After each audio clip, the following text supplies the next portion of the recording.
नमस्कार, बहुत स्वागत है आप सबका। मैं पुनीत पाठक हूं और आप देख रहे हैं नए IBS24 पर पावर प्राइम का डिबेट आर। अगले 1 घंटे छत्तीसगढ़ और मध्य प्रदेश के मुद्दे पर खुलकर होंगी डिबेट्स शहमाद के भीतर। आज छत्तीसगढ़ में बहस का जो मुद्दा है वो भी आपको बता दें। बांग्लादेशी आखिर किसके वोटर, ये इल्जाम किसका, सपोर्ट में क्या तथ्य सामने हैं और विपक्ष के ऊपर लगाए गए इस इल्जाम के बाद प्रदेश की राजनीति में क्या, इसी पर होगी खुलकर बहस। तो किसका रहा सपोर्ट, ये भी होगी आज बहस के केंद्र में चर्चा। छत्तीसगढ़ में दरअसल धड़ाधड़ पकड़ में आने वाले बांग्लादेशी घुसपैठियों को लेकर प्रदेश के गृह मंत्री का यह दावा है कि बीजेपी काल में ही घुसपैठी पकड़े जा रहे हैं, इन पर नकेल कसी जा रही, वरना तो कांग्रेस के पिछले शासनकाल में इनको ऐसे ही छोड़ दिया जाता था। बीजेपी का सीधा यह आरोप है कि घुसपैठिए दरअसल कांग्रेस के वोट बैंक का हिस्सा हैं। आरोप बड़ा है, गंभीर है, लेकिन क्या ये केवल नैरेटिव है या वास्तविकता है? सवाल यह भी कि क्या कांग्रेस के नीति घुसपैठियों के प्रति नरम रही है, सपोर्टिव रही है? क्या बीजेपी के आते ही बांग्लादेशी घुसपैठियों तक प्रशासन पहुंच पाया है? पुलिस के हाथ मजबूत किए सरकार ने? आज के शहमाद में पहले आधे घंटे छत्तीसगढ़ के इसी विषय पर जमकर होगी डिबेट। पहले देखिए रिपोर्ट। छत्तीसगढ़ में अवैध तरीके से रहने वाले बांग्लादेशी और रोहिंग्या घुसपैठियों की धरपकड़ अभियान काफी तेज है। भिलाई छावनी पुलिस ने कैंप 2 से 2 संदिग्धों को गिरफ्तार किया। दोनों वेस्ट बंगाल के दक्षिण 24 परगना के निवासी बताने वाले फेक दस्तावेजों के आधार पर साल 2012 से भारत में घुसपैठ कर रहते पाए गए। इनके पास फोटो परिचय पत्र, पैन कार्ड, बैंक पासबुक और बाकी के सभी दस्तावेज कूट रचित पाए गए। सर्च में इनके मोबाइल पर बांग्लादेश के ओरिजिनल दस्तावेज मिल चुके हैं। ये दोनों घुसपैठिए ईमो ऐप के जरिए बांग्लादेश में अपने परिजनों से कनेक्टेड पाए गए। 2 अवैध बांग्लादेशियों को कैंप 2 छावनी से उनको पकड़ा गया है। ये मोबाइल की चेकिंग की गई तो इनके पास बांग्लादेशी नागरिकता से संबंधित पासपोर्ट, जन्म प्रमाण पत्र, इसके अतिरिक्त जो एक वहां पे राष्ट्रीय नागरिकता परिचय पत्र मिलता है वो और अन्य बहुत सारे दस्तावेज मिले। जाहिर है मुद्दा गंभीर है, इस पर सियासत भी गर्मा गई। प्रदेश के गृह मंत्री का आरोप है कि अवैध घुसपैठिए कांग्रेस सरकार के वोट बैंक हैं, जिन्हें कांग्रेस बचाती रही, प्रश्रय देती रही। पलटवार में कांग्रेस कहती है कि ये सब बीजेपी सरकार के काम न करने के बहाने असल मुद्दों से ध्यान भटकाने के हथकंडे हैं।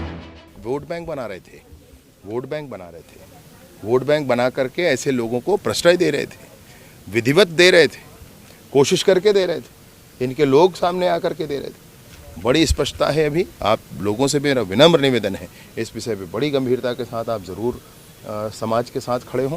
जय शर्मा जी सिर्फ मुद्दों से भटकाने के लिए ये कभी बांग्लादेशी, कभी पाकिस्तानी, कभी तो रोहिंग्या, कभी तो क्या, ये दुनिया भर का बहानाबाजी बंद करे। वैसे ये पहली बार नहीं है। प्रदेश की कवर्धा, दुर्ग, भिलाई समेत कई जिलों में STF ऐसे अवैध बांग्लादेशी घुसपैठियों और रोहिंग्याओं की धरपकड़ कर रही है। बीजेपी बार बार ये आरोप लगाती रही है कि अवैध घुसपैठियों को पिछली कांग्रेस सरकार का सपोर्ट रहा, जबकि कांग्रेस चैलेंज कर पूछती रही कि केवल आरोपों से कब तक काम चलाएगी बीजेपी सरकार। अगर घुसपैठ हो रही है तो सीधे सीधे डबल इंजन सरकार का फेलुअर है। सबसे बड़ा सवाल है, छत्तीसगढ़ में बांग्लादेशियों रोहिंग्याओं की अवैध बसाहट क्या किसी बड़ी साजिश का हिस्सा है? Bureau report, IBC24।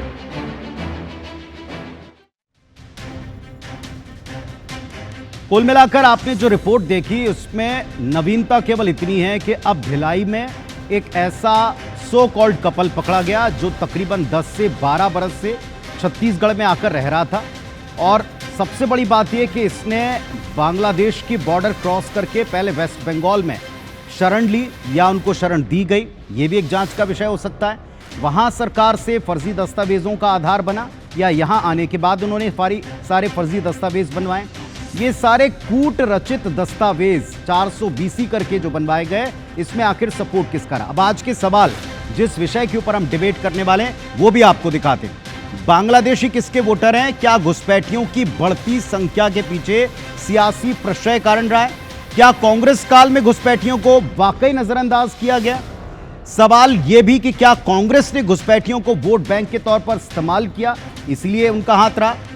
क्या बीजेपी सरकार के आने के बाद यह धरपकड़ तेज हुई है, एक्चुअली है, या क्रेडिट लिया जा रहा है? घुसपैठियों को छत्तीसगढ़ में बसाने के पीछे क्या कोई बड़ा षड्यंत्र है? यह सबसे इंपॉर्टेंट सवाल, और इसी सबसे इंपॉर्टेंट सवाल को लेकर आज डिबेट करेंगे, खुलकर चर्चा होगी। चलिए आपको आज के जो हमारे डिबेट के दोनों पक्ष हैं उनसे मिलवाते हैं। एक तरफ श्रीचंद सुंदरानी साहब हैं, पूर्व विधायक भारतीय जनता पार्टी, हमारे साथ में जुड़ गए हैं। बहुत बहुत स्वागत करते हैं उनका। सुंदरानी जी, स्वागत है आपका हमारे इस न्यूज़ फ्लैक्स पे, और आप पहली बार इस मीडिया फ्लैक्स में डिबेट में आए हैं, बहुत स्वागत मैं आपका करता हूं। अमित श्रीवास्तव जी हैं, कांग्रेस पार्टी के तर्कशील नेता और प्रवक्ता। अमित जी नमस्कार, आपको भी स्वागत है आपका। पहले आरोपों पर आपके ओपनिंग स्टेटमेंट सुनना चाहेंगे। सुंदरानी साहब, जो आपने गंभीर आरोप लगाया कांग्रेस पार्टी पर, उसका आधार क्या है कि कांग्रेस का हाथ रहा है इनको बसाने में? देखिए, निश्चित रूप से आदरणीय पाठक जी, मैं सर्वप्रथम तो आप लोगों को बधाई दूंगा। आईबीसी के नए सुसज्जित भव्य स्टूडियो में आज ये डिबेट हो रहा है, मैं आपको धन्यवाद भी देता हूँ जी। जहाँ तक बांग्लादेशियों को बसाने की बात है, बल्कि बसाने में प्रोत्साहन देने की बात है, तो कांग्रेस पार्टी का सीधा सीधा हाथ रहा है। हम तो लगातार इस बात को, जब विपक्ष में थे, कांग्रेस की सरकार थी, इस बात को उठाते थे। बीरगांव नगर निगम के चुनाव हो रहे थे, एक घर में एक मकान था जिसमें 364 मतदाताओं के नाम दर्ज थे। किसी भी परिवार में 10-20 वोटर से अधिक नहीं हो सकता। वैसे तो आज भी 90% परिवारों में 5 वोट से 4 वोट से अधिक नहीं होते, लेकिन हम बड़े से बड़े परिवार, संयुक्त परिवारों को गिनते तो 20-25 वोटर से अधिक नहीं हो सकता। 364 से अधिक मतदाता, जिसको लेकर हम लोगों ने बार बार आपत्ति की थी। इसके साथ ही अनेक रायपुर की राजधानी के अनेक मोहल्लों में नए नए मतदाता, जो ऐसे मतदाता जो रायपुर के नहीं थे, छत्तीसगढ़ के नहीं थे, छत्तीसगढ़ के उनकी बोलचाल में फर्क दिखता था, लेकिन कांग्रेस पार्टी ने वोट बैंक के खातिर उनको यहाँ पे प्रश्रय दिया। उनको यहाँ पे कूटनीतिक रूप से उनके दस्तावेज तैयार हुए, किसने तैयार किए किसने नहीं किए, मैं इस विवाद में नहीं जाना चाहता, लेकिन कांग्रेस पार्टी आंख मूंझ के इसलिए बैठी थी कि कहीं न कहीं उनके वोट बैंक में बढ़ोतरी हो रही है। यही एक कारण रहा कि कांग्रेस की 5 साल की सरकार में यहाँ पे बांग्लादेशी घुसपैठियों की बड़ी संख्या आई। भारतीय जनता पार्टी की सरकार छत्तीसगढ़ में नहीं, बल्कि केंद्र की सरकार पूरे देश में राज्य सरकारों के माध्यम से घुसपैठियों को बाहर निकालने का एक तेज अभियान चलाई है। निश्चित रूप से छत्तीसगढ़ में जितने घुसपैठी हैं वे स्वयं यहाँ से चले जाएं, अन्यथा भारतीय जनता पार्टी, उनकी सरकार उनको बख्शेगी नहीं। चलिए, आपने अब एसटीएफ बनाई है, आप धरपकड़ कर रहे हैं तो चले ही जाएंगे, लेकिन सवाल जो आपने उठाया, एक सवाल आपकी तरफ भी आया। 10 से 12 साल से वो रह रहे थे, और विगत ये तीसरा टर्म है मोदी जी का। फिर वही तर्क देंगे अमित जी अभी, लेकिन फिर भी मैं आपसे बाद में पूछूंगा कि वो कह रहे हैं अब आपको डबल इंजन को ताना दे रहे हैं। इसके पहले आपकी केंद्र सरकार को घेरते थे जब कांग्रेस की गवर्नमेंट थी।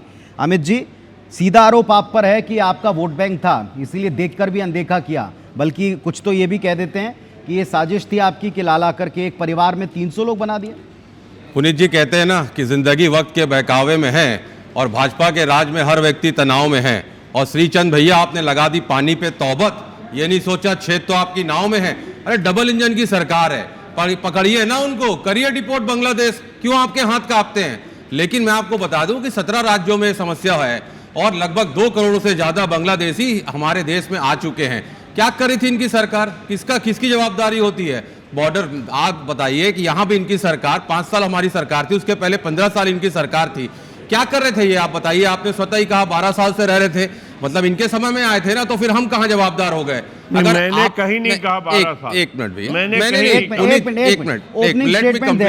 फिर खुल के डिबेट करिए ना जी। देखिए, लगातार आप उनको डिपोर्ट करिए, आप उनके डॉक्यूमेंट चेक करिए, जिनके पास वैध डॉक्यूमेंट नहीं है आप उनको बिल्कुल यहाँ से डिपोर्ट करिए, कहीं कोई दिक्कत नहीं है। आप उनके आधार कार्ड आपके लोग बना दे रहे हैं, आप उनको पकड़िए। जो नेक्सस यहाँ पर डेवलप किए हैं, जो भारत में लाके उनके आधार कार्ड बना रहे हैं, उनके पैन कार्ड बना रहे हैं। मैं एक और चीज कहना चाहता हूं, हम छत्तीसगढ़ के विषय में अगर पुनीत जी बात करेंगे, हमें भी जागरूक होने की आवश्यकता है। अगर हमारे आसपास हमें ऐसा लगता है कोई संदिग्ध व्यक्ति है, तो तत्काल हमें पुलिस को उसकी सूचना देना चाहिए कि कोई रोहिंग्या और या कोई बांग्लादेशी यहां पर रह रहा है। यह भी हमारी जिम्मेदारी और जवाबदारी है एक नागरिक होने के नाते। लेकिन एक बात आप अमित जी, चलिए अब ये ओपनिंग स्टेटमेंट आपके हो गए जी। पर एक बात की फिक्र तो कांग्रेस पार्टी को, जब आपकी सरकार थी तब भी आपको होनी चाहिए थी। एक शंका की बात है, देखिए रिव्यू हर बार होता है वोटर लिस्ट का, अगर एक परिवार में 300 लोग या 300 प्लस लोग पाए जा रहे हैं तो ये फिक्र तो कांग्रेस को भी होनी थी। ये बात सच है कि 10 से 12 साल उन्होंने बॉर्डर क्रॉस करके भारत में बिता दिए, लेकिन ये अभी भी जांच का विषय है कि क्या उनके आधार कार्ड छत्तीसगढ़ में कांग्रेस की गवर्नमेंट काल में बने, उनके वेरिफिकेशन क्या लोकल रेसिडेंट्स के लोगों ने किए, क्या आपके लोकल प्रतिनिधियों ने किए, क्या इस बात की कभी कोई फिक्र कांग्रेस ने की है? देखिए, आपके डिबेट में आने से पहले जब मैं इस पर स्टडी कर रहा था, दिल्ली का कोई चांद मियाँ है वही बांग्लादेश के लोगों को डिपोर्ट करता था, और लगातार ऐसे बहुत से मामले देखने को मिले हैं कि वही एक उनका पूरा नेक्सस था, उनका आधार कार्ड बना देता था, उनका पैन कार्ड बना देता था और उनकी एक आइडेंटिफिकेशन बना के उनका बैंक अकाउंट खुला देता था। मुझे ऐसा लगता है कि आपने जैसा कहा कि हमारे को चिंता होनी चाहिए, निश्चित तौर पे हम पूरे चिंतित हैं, हम अपने प्रदेश को लेकर चिंतित हैं, अपने देश को लेकर चिंतित हैं, लेकिन मैं आपके माध्यम से कहना चाहता हूं कि आज उनका कार्ड कैसे बना? 3 बार से अगर इनकी सरकार है, 56 इंच की छाती क्यों काम नहीं कर रही है? मुझे समझ में नहीं आ रहा है। रोकिए ना। पर उनका तो ये कहना है कि एक्चुअली जैसे ही आपकी सरकार आई और आपकी सरकार के आने के बाद जो इलेक्शन हुआ उसमें हमने ये चेंज पाया कि मोहल्लों में कुछ नए चेहरे दिख रहे हैं, परिवारों में 300 लोग इंक्लूड हो गए। तो एक्चुअली वो ये अब ये बता रहे हैं, और प्रदेश के गृह मंत्री बोल रहे हैं, आप कोई नेता आपका कॉम्पिटिटर नहीं बोल रहा, प्रदेश के गृह मंत्री जिनके पास में पुलिस डिपार्टमेंट है, उनके अंडर में एसटीएफ है, एसटीएफ ही अभी उनको धरपकड़ करी, जो आप कह रहे हैं भेजिए, तो वो तो शुरू हो चुका है। लेकिन उनका कहना है कि ये अब हो रहा था जब कांग्रेस की सरकार थी और तब उस इलेक्शन की प्रोसेस में ये बात सामने आई। देखिए, फिर मुझे किसी की पंक्तियां याद आ गई कि डूब गए हैं सब लोग हैरानी में, जाने क्या बात कह दी नादानी में, और मुझको चुप रहने की आदत है, वरना सुंदरानी भैया मैं जानता हूं यहाँ पर कौन है कितने पानी में। अच्छा। तो आपने कहा कि गृह मंत्री जी कह रहे हैं, गृह मंत्री जी ने एसटीएफ बनाया, बड़ी अच्छी बात है, पकड़िए ना, पकड़ के उनको डिपोर्ट करिए, उनके ऊपर कार्रवाई करिए। हम तो चाहते हैं कि छत्तीसगढ़ में हमेशा शांति स्थापित हो। ये सेम बात हो गई, ये कहने मात्र सेम बात हो गई, ये तो सेम बात हुआ है। आप ब्लेम कर देंगे, ब्लेम गेम नहीं चलेगा, कार्रवाई करिए। हम तो कह रहे हैं जो नेक्सस यहाँ पर है उसके ऊपर कड़ी और सख्त से सख्त कार्रवाई होनी चाहिए, ये कांग्रेस की मांग है। ठीक है, आप तो कानून के बड़े जानकार भी, कानून को अच्छी तरह जानते हैं। देखिए, पूरी प्रोसेस होती है ना, कोई अगर कहीं से आया है, पाया गया है तो उठाया जाएगा, इन्वेस्टिगेशन की जाएगी। अभी हम जब ये डिबेट करें तब पूरा सारे के सारे ग्राफिक्स में चला रहे हैं कि कहाँ कितने साल किसने बिताए, वो चांद मियाँ का जिक्र भी कहीं ना कहीं ढूंढेंगे तो आपको मिल जाएगा। सुंदरानी साहब, फिर वही बात घूम फिर के आ जाती कि आप कांग्रेस को ब्लेम कर रहे हैं तो आपके पास ठोस आधार होना चाहिए, अब आप डिपोर्ट करिए। पहले की डिबेट आपको याद होगी, जब आप मुद्दा उठाते थे तो कहते थे कि देश में कैसे घुसे, ममता दीदी की सरकार वहाँ ज़रूर, लेकिन देश में कैसे घुसे, उसके लिए क्या आप लोग जिम्मेदार नहीं हैं? देखिए, बंगाल ममता दीदी के कारण ही ये सारी घुसपैठ छत्तीसगढ़ में हुआ है, पड़ोसी हमारा राज्य है। कहीं ना कहीं कांग्रेस की सरकार मौन रही, लगातार यहाँ पे आते रहे, हम लोग बांग्लादेशी, हम इस बात को उठाते रहे। बहुत सारी जगह पे आप देखिए, भवन निर्माण से जुड़े हुए कर्मचारी जो नए नए दिखते हैं वो भी बांग्लादेश से आए हुए दिखते हैं, बहुत सारे क्षेत्रों में दिखते हैं। तो ये हम आवाज़ उठाते रहे, लेकिन 5 साल भूपेश बघेल जी की सरकार ने घुसपैठियों के लिए चारागाह बना दिया था छत्तीसगढ़ को। कोई बात सुनने को तैयार नहीं थे, यहाँ वोट बैंक तैयार किया जा रहा था, लगातार छत्तीसगढ़ को चारागाह बना दिया। आप जो बार बार इनका वोट बैंक बोलते हैं उस पर इनको आपत्ति हो सकती है, लेकिन इनको वोट बैंक क्यों कह रहे हैं आप? इन्हीं का वोट बैंक कैसे था? आपको पता चल गया था कि ये लोग उन्हीं को वोट कर रहे हैं? निश्चित रूप से वोट बैंक बने थे, इसका कोई आदरणीय पुनीत जी वेरिफिकेशन किया आपने? आदरणीय पुनीत जी, निश्चित रूप से वोट बैंक कौन किसका है ये सारा जग जानता है। कौन सा समाज किसके साथ है, कौन सा धर्म किसके साथ है, ये सारा देश जानता है, सारा विश्व जानता है कि छत्तीसगढ़ हो या मध्य प्रदेश हो या पूरा देश हो, कि कौन सा वोट बैंक किसके साथ जुड़ा हुआ है। ये जवाब दीजिए, अब श्रीवास्तव जी जवाब दीजिए। उन्होंने कहा कि सबको पता है वोट बैंक किसका होता है। देखिए, जिनकी बीजेपी को तो नहीं मिलता तो कांग्रेस को ही जाता होगा। देखिए, एक तरफ तो ये कहते हैं सबका साथ सबका विकास, और दूसरी तरफ कहते हैं कि किसके पास ये वोट बैंक जाता है। हम थोड़ी कहते प्रधानमंत्री जी को कि पाकिस्तान में जाइए और बिरयानी खा के आ जाइए। हमने इनके पितृपुरुष को थोड़ी कहा था अडवाणी जी को कि आप जाइए और जिन्ना के मजार पे जाके चादर चढ़ा दीजिए। तो कहते हैं ना कि ब्लेम गेम नहीं चलेगा, आप कार्रवाई करिए। मैं तो कहता हूं ना कि जो भी बांग्लादेशी यहाँ पर घुसपैठिया हैं उनको डिपोर्ट करिए, उनके ऊपर कानूनी कार्रवाई करिए। बात आपकी रिपीटेशन है, लेकिन ठीक है, एक फैक्ट आपने उठाया। जी सुंदरानी जी, देखिए मैं दो बातें करना चाहता हूं। एक तो वोट बैंक का एक अपना भूमिका होती है, सरकार की अपनी भूमिका होती है। सरकार जब बनती है, सरकार का मुखिया जब कोई बनता है तो निश्चित रूप से उसके सामने कोई एक वोट बैंक का बात नहीं होता। पूरे देश का 140 करोड़ की जनता, उसके लिए राजा का फर्ज होता है सभी समाजों को बराबर, जो आपने कहा ना कि सबका साथ सबका विकास, तो निश्चित रूप से हमारा ये सरकार में बैठने के बाद हम अपने वोट बैंक की बात लेकिन आपका एक एजेंडा था, बीजेपी का एक एजेंडा था, प्रमुख मुद्दा था रोहिंग्याओं को ढूंढेंगे निकालेंगे, अब एसटीएफ बन गई है। कांग्रेस के पास में अब क्या मुद्दा बचेगा? कांग्रेस कहती रही ढूंढो निकालो, अरे वही तो कर रहे हैं वो, हम तो निकाल रहे हैं। हम तो वास्तव जी मैं आपसे भी पूछ रहा हूं, हम तो बार बार कहते रहे, यही तो कर रहे हैं, अब वो ढूंढ रहे हैं, निकाल रहे हैं, बाहर कर रहे हैं। पहले ये कहते थे कि कवर्धा में है, राजनांदगांव में है, कांकेर में है, हमारे पास लिस्ट है। अरे शो मी द डॉक्यूमेंट, है तो लिस्ट जारी करिए ना। अभी तक आपने लिस्ट जारी क्यों नहीं की? मतलब आपके पास कोई लिस्ट है ही नहीं, आप सिर्फ एक माहौल बनाते, एक नैरेटिव सेट करने का प्रयास करते हैं। जनता समझती है। लिस्ट दीजिए, अमित जी को लिस्ट दीजिए। अमित श्रीवास्तव जी मेरे छोटे भाई हैं, लेकिन वो लिस्ट की बात कहाँ हमने कही बता दें। हमने ये कहा कि हमारे पास प्रमाण है, मैंने आपको कहा है तो प्रस्तुत मैंने आपको कहा कि बीरगांव नगर निगम के चुनाव में 364 मतदाता डॉक्टर हमारे विधायक अजय चंद्राकर जी बार बार लिख के दे रहे थे, लेकिन आपकी सरकार में सुनवाई नहीं हुई। लेकिन हमारी तो आपकी सरकार है, हमारी सरकार तो कार्रवाई कर रही है, हमारी सरकार तो कार्रवाई कर रही है। हम डर नहीं रहे, हम डर नहीं रहे, अभी तक कार्रवाई हम तो आपने क्यों नहीं की? कर रहे हैं। ये जनता को और बताइए, एक घुसपैठिए को बाहर निकालेंगे। तीन करोड़ जनता पूछती है कि आपने अभी तक अमित जी, लेकिन अब कार्रवाई तो चालू है, कार्रवाई तो चालू है। लिस्ट मांगिए, ये ज्यादा बेटर लग रहा था। लिस्ट मांग लीजिए, लिस्ट मांगिए। सुंदरानी साहब लिस्ट दीजिए, कांग्रेस को कहां कितने पकड़ रहे हैं, और बांग्लादेश में जो आने वाले लोग थे उनके वो चांद मियां को भी पकड़ लीजिए, उसको भी शामिल करिए जरा लिस्ट में। आदरणीय पुनीत जी और अमित श्रीवास्तव जी विद्वान प्रवक्ता हैं, क्या ये गोपनीय चीजें सार्वजनिक की जा सकती है? क्या क्यों नहीं किया जा सकती? ये क्या अरे 100% है क्या? ये कोई नेशनल सिक्योरिटी का वो थोड़ी है। अरे आप जो यहाँ पर बैठे हैं जिनके पास वैलिड डॉक्यूमेंट नहीं है, जिसके पास जिनके पास पासपोर्ट नहीं है, क्या हम उनको भागने का एक और मुद्दा उठाता हूँ, एक और मुद्दा मैं उठाता हूँ, एक मिनट बता नहीं सकते। सुंदरानी साहब एक और मुद्दा मैं उठाता हूँ। क्या आप लोग इस बात की जांच करने में इंटरेस्टेड नहीं है कि इनके आधार कार्ड किसने बना दिए, उस पर साइन, पहले डॉक्यूमेंट के साइन किसने किए, जिसके आधार पर? नहीं तो ये बात मैं आपसे भी पूछता हूं, अगर ये कांग्रेस, एक मिनट, अगर ये कांग्रेस के काल में कोई डॉक्यूमेंट बना जिसके आधार पर आज इनके बैंक खाते तक आ गए, तो ये फिक्र कांग्रेस को भी होनी चाहिए। अगर ये बीजेपी के काल में हो रहा है तो फिक्र आपको भी होनी चाहिए। जरा इसका भी डेटा सामने लाइए ना साहब। जी पुनीत जी, कौन वो अंदर के सपोर्टर हैं, कौन से अंदर के सपोर्टर हैं?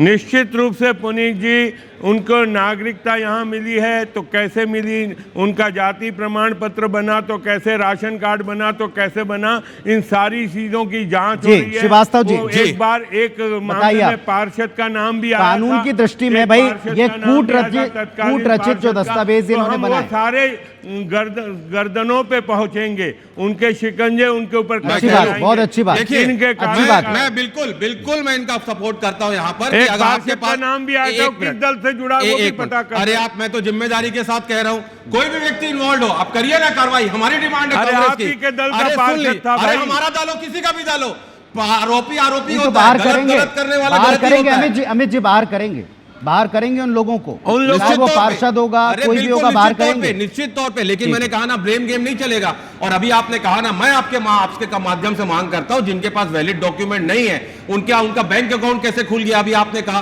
कौन उसके पीछे नेक्सस है, कौन उनको लाया? अभी आप कह रहे हैं, एक मिनट भैया, एक मिनट। जैसे आपने कहा कि 5 साल पहले उनको कांग्रेस ने लाया, अरे आपकी सरकार है, डबल इंजन की सरकार, उस समय वहां पर भी तो आपकी सरकार थी। ये तो आपका लैकुना हुआ ना, आपका ये नेग्लिजेंसी है कि वो देश में कैसे आ गए, इसकी भी जांच होनी चाहिए। नहीं, कौन उनको लाया, निश्चित रूप से जांच होगी, उनके सोशल मीडिया की जांच होनी चाहिए, किससे वो बात किसी को बख्शा नहीं जाएगा, चाहे वो बैंक अकाउंट खोलने वाले हो, उनका मोबाइल का डाटा निकालना चाहिए कि वो किससे बात करते थे, और मैं बता दूं पुनीत जी, उनको गिरफ्तार करना चाहिए नए कानून के तहत 338, 340 और उनका पासपोर्ट जब्त करना चाहिए। चलिए ठीक है, थोड़ी देर के लिए के तहत उनका 12C के तहत 12A के तहत उनका पासपोर्ट सीज करना चाहिए। अब आप एक मिनट एक जिम्मेदार स्टेटमेंट दीजिए जरा आप दोनों। देखिए थोड़ी देर की गर्मा गर्मी बहुत अच्छी लगी, आप जरा थोड़ी तथ्यात्मक बात करें। एक एसटीएफ बन चुकी है, तो पहले मैं सुंदरानी जी से पूछता हूं, एसटीएफ जितनों पर कार्रवाई कर रही है, क्या इसका डिटेल डेटा आपको लगता है सामने आना चाहिए कि किस कालखंड में किसके सिग्नेचर से ये सारे दस्तावेज बनाकर आ रहे हैं? ये सब कोई एक एजेंसी है या बहुत से अलग अलग ऐसे पोर्टल्स खुल गए? और बड़ी बात ये जो आज का हमारा मूल सवाल है, क्या छत्तीसगढ़ में कोई ऐसा कंफर्ट जोन इनको मिला है? किसी ने साजिश के तहत इनको यहाँ लाकर बसाया है? कहाँ बॉर्डर, कहाँ पश्चिम बंगाल, कहाँ छत्तीसगढ़? निश्चित रूप से पुनीत जी, जो लोग इसमें शामिल हैं, इस षड्यंत्र में शामिल है, बांग्लादेशी नागरिकों को यहाँ लाके बसाने में शामिल है, उनको सार्वजनिक होना चाहिए। लेकिन कार्रवाई तब होनी चाहिए, सार्वजनिक तब होना चाहिए जब पूरी तरह से कार्रवाई हो जाए, क्योंकि यह देश के गोपनीयता की मामला है। हम पहले से ठीक है, एग्री, आपकी बातों से सहमत हूं मैं, लेकिन ये डेटा सामने आना चाहिए, पॉलिटिकल आरोप ना रह जाए, ये कंफर्म होना चाहिए। अब अमित श्रीवास्तव जी आपसे पूछता हूं, अगर ये बात सामने आती है कि कांग्रेस के किसी भी जनप्रतिनिधि का, वो पार्षद है, वो पालिका में, निगम में कहीं किसी पद के ऊपर आसीन है, जिसने शपथ ली है जनता के चुने जाने के बाद में, जनता के द्वारा चुने जाने के बाद में, उन पर एक्शन होगा? क्योंकि हम देख लेते हैं कि इसके बाद फिर पट्टियां आ जाती हैं, फिर सीधा फिर आप डबल ट्रिपल इंजन पर आ जाते हैं। भाई हमको भी एक एक्शन लेना पड़ेगा कि हमको अपने भले के लिए ऐसे लोगों को प्रश्रय नहीं देना। ये बात नेशनल सिक्योरिटी की, पुनीत जी, जब बात नेशनल सिक्योरिटी की होगी, हम 140 करोड़ हिंदुस्तानियों की होगी और 3 करोड़ छत्तीसगढ़ की होगी, तो उसके साथ कोई कॉम्प्रोमाइज हम पसंद नहीं करेंगे, कोई भी व्यक्ति हो। और पहले से ऐसा परसेप्शन क्यों बनाना कि वो इस पार्टी का होगा, उस पार्टी का होगा? मैं तो कह रहा हूं ना, 3 करोड़ छत्तीसगढ़ियों, चूंकि गृह मंत्री का 140 करोड़ हिंदुस्तानियों की सुरक्षा की बात आएगी, तो व्यक्ति कोई भी हो, कितना भी पावरफुल हो, या अगर उसके पीछे नेक्सस के पीछे है, उसके ऊपर सख्त कार्रवाई होनी चाहिए, ये कांग्रेस की मांग है।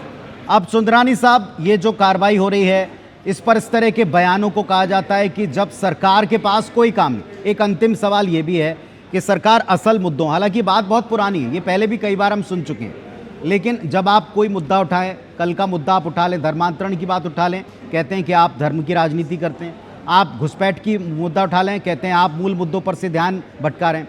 तो आप ज़रा क्लियर करें। पहले मैं अमित जी से पूछूंगा कि अमित जी, क्या ये मूल मुद्दे नहीं हैं? और आपसे पूछूंगा कि क्या आप लोग ध्यान भटकाने के लिए सब उठा रहे हैं?